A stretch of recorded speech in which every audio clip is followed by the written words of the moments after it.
Assalamualaikum, selamat pagi anak-anakku semuanya. Bagaimana kabarnya hari ini? Semoga kalian sehat selalu.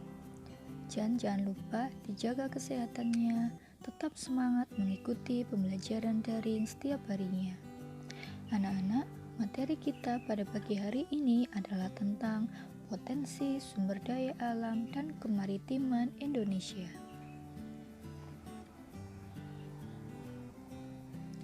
Nah, coba kalian perhatikan, ini adalah peta wilayah Indonesia. Luas laut Indonesia adalah 2/3 dari luas Indonesia. Artinya, luas laut lebih luas dari luas daratan yang ada di Indonesia. Luas lautannya sekitar 66%. Nah, Indonesia memiliki potensi sumber daya alam dan kemaritiman yang melimpah, di mana Indonesia memiliki suhu yang stabil sehingga banyak sekali flora dan fauna yang bisa hidup di Indonesia. Lalu Indonesia memiliki lautan yang luas yang di dalamnya terdapat berbagai makhluk hidup seperti ikan, terumbu karang, dan lain-lain sebagainya. Nah, sumber daya alam adalah semua bahan yang dapat dipakai untuk kepentingan hidup manusia. Contohnya sumber daya alam adalah seperti air, tanah, udara, hutan, barang tambang, dan lain-lain sebagainya. Sedangkan kemaritiman adalah potensi suatu negara pada bidang kelautan dan perairan. Nah, salah satu potensi sumber daya alam adalah hutan. Hutan dibedakan menjadi dua, yaitu hutan berdasarkan iklim dan berdasarkan terbentuknya. Kalau berdasarkan iklim, ada hutan hujan tropis dan hutan musim. Nah, kalian pasti pernah mendengar kata-kata ini ya. Nah, coba kalian perhatikan sebentar gambar hutan hujan tropis dan hutan musim. Kira-kira perbedaannya apa? Nah, yang pertama, hutan hujan tropis ini tumbuhannya selalu hijau sepanjang tahun. Sedangkan hutan musim, hutannya hijau pada musim hujan dan kering pada musim kemarau. Atau biasanya kita sebut sebagai meranggas atau menggugurkan daun pada musim kemarau. Nah, ciri hutan hujan tropis yang kedua adalah curah hujannya tinggi, sedangkan pada hutan musim curah hujannya sedikit. Di hutan hujan tropis, sinar matahari tidak mampu menjangkau dasar hutan, sedangkan hutan musim selalu mendapat penyinaran matahari setiap tahunnya.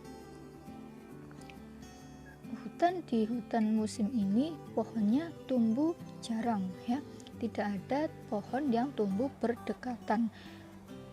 Nah, hutan hujan tropis ini terdapat di Pulau Sumatera, Kalimantan, Sulawesi, dan Papua. Sedangkan hutan musim ini hanya terbatas pada di Jawa Tengah dan Jawa Timur. Kalau di daerah saya ini ada hutan musim, di mana banyak sekali hutan jati. Kalau di daerah kalian di Sidoarjo, saya belum tahu. Nah, kalau kalian pernah ke Mojokerto ke arah Dawar Blandong, pasti kalian melewati hutan Kemlaki. Nah, kalau kalian lewat sana, kiri kanan pasti di sana banyak sekali hutan jati. Nah, hutan jati itulah salah satu contoh hutan musim yang hijau pada saat musim hujan dan kering pada musim kemarau. Nah, yang kedua adalah hutan berdasarkan bentuknya. Yang pertama adalah hutan alam. Hutan alam adalah hutan yang terbentuk tanpa campur tangan manusia, artinya hutan yang terbentuk secara alamiah. Yang kedua adalah hutan buatan, adalah hutan yang terbentuk akibat campur tangan manusia. Ya, Ada di Yogyakarta salah satu hutan buatan yang dibuat oleh manusia, salah satunya adalah hutan Wanagama di Gunung Kidul, Yogyakarta. Nah, perlu kalian ketahui bahwa daerah Gunung Kidul itu merupakan daerah kapur, tanahnya berkapur. Nah, lokasinya dulu adalah lokasi yang sangat tandus, ya. Kemudian tahun 1964 dilakukan penghijauan dari pihak Universitas Gadjah Mada dan warga setempat. Dan akhirnya menjadilah hutan Wanagama yang kaya akan flora dan fauna di dalamnya. Nah, selanjutnya adalah fungsi hutan. Yang pertama adalah menyimpan air. Ya, air yang jatuh ke hutan akan disimpan melalui akar-akar tanaman dan kemudian mengalirkannya ke sungai-sungai dan danau. Yang kedua adalah tempat hidup berbagai flora dan fauna. Yang ketiga adalah mencegah terjadinya erosi atau pengikisan tanah. Yang keempat adalah menghasilkan oksigen dan menyerap karbon dioksida. Yang kita ketahui bahwa hutan merupakan paru-paru dunia. Yang kelima adalah sumber kehidupan bagi masyarakat, terutama masyarakat sekitarnya. Nah, ini adalah jenis-jenis kayu yang memiliki nilai ekonomi tinggi. Coba diperhatikan.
Indonesia memiliki salah satunya adalah potensi perikanan.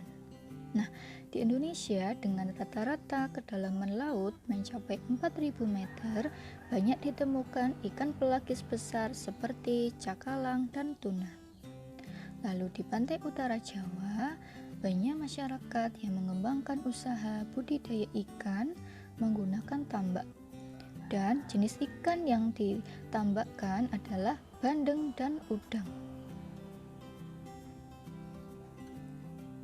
Yang kedua adalah potensi terumbu karang di Indonesia. Keanekaragaman hayati terumbu karang sebagai potensi sumber daya laut Indonesia tertinggi di dunia. Selain dari perikanan juga mempunyai potensi dari terumbu karang. Kalian pasti pernah melihat terumbu karang yang mungkin ada di televisi. Nah, sangat indah, bukan? Nah, di dalam terumbu karang pastinya terdapat ribuan jenis makhluk hidup, ya. Terumbu karang merupakan tempat tinggal bagi makhluk hidup sekaligus tempat mencari makan. Nah, secara ekonomis, terumbu karang mempunyai manfaat diantaranya sebagai sumber makanan, obat-obatan, dan sumber wisata bahari. Yang kedua, mengurangi hempasan gelombang pantai yang dapat berakibat terjadinya abrasi. Yang ketiga adalah potensi hutan mangrove di Indonesia. Apakah kalian pernah berwisata ke hutan mangrove? Nah, kalau kalian pernah melihat hutan mangrove, baik melihat secara langsung dengan cara berwisata atau kalian melihat di televisi, pasti kalian akan menemukan bahwa pohon-pohon di sini hidupnya di atas air, lalu akarnya sangat besar dan terlihat di permukaan air. Nah, hutan mangrove tersebar di pesisir sebelah barat Pulau Sumatera, pantai utara Pulau Jawa, sepanjang pesisir Pulau Kalimantan, pesisir Pulau Sulawesi, dan selatan Papua. Kalau kalian ingin menemukan hutan mangrove, kalian bisa pergi ke Surabaya. Di sana banyak sekali hutan mangrove. Nah, fungsi ekologis hutan mangrove adalah untuk melindungi pantai dari abrasi karena akarnya yang kuat. Sedangkan fungsi ekonomisnya berupa nilai ekonomi dari kayu dan makhluk hidup di dalamnya.